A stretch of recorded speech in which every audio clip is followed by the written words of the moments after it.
Welcome back to FallingFoxGaming, everybody. I'm your host Blaine, and today I just want to take a quick minute to talk about 3 mods that are very simple but add a little bit of immersion to the game that I find very pleasing and that I think a lot of people will enjoy. The first one is Martial Arts Not Everywhere. 1/3 is the one I'm using. So what this mod does is it takes every character that wields a weapon in the game and it reduces their martial arts skill down to 1/3 of what their normal skill level is.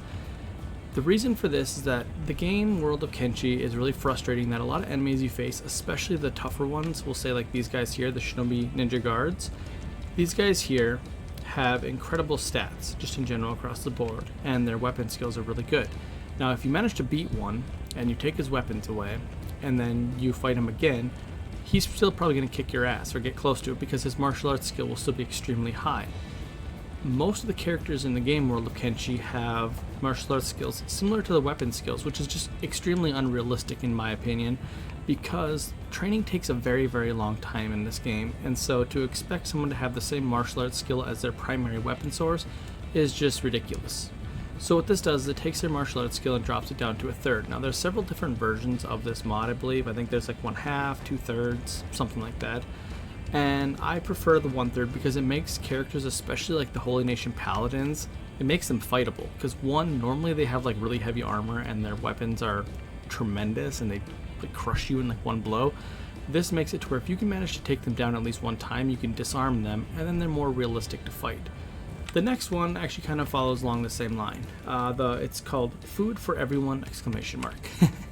Now, following the same line of immersion and kind of more realism, what it does is it gives every single NPC in the game, every single one of these people here, has some kind of food item on them, except the starving bandits. They generally do not.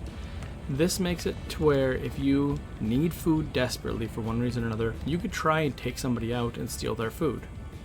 It's a completely viable option to get some food if you just need it, and you'll also see people eating every now and then, which in my opinion is just fairly realistic, and I enjoy seeing that. My favorite thing is just being able to see like the static guards and whatnot actually eating and keeping themselves filled up on food. The final mod I want to talk about today is simply called Race Blood, and what that does is it gives every single race in Kenshi's game world a different color blood color, so that way if there's a fight broken out, you can generally see who has actually fought in the battle based on the blood colors. Humans I think still have red, the Shek have purple, the Hivers have green if I remember correctly, and then the skeletons have like a black color I think. If I remember correctly, I think that's the color coordinations. But for me, again, it's nothing like too fancy, but it's something that I think adds a little bit of immersion to the game, and that's something I always enjoy seeing. So again, very quick episode. I just kind of want to point out these 3 mods in case anybody's looking to add a little bit of immersion to their game. Thank you for watching. I'll see you next time.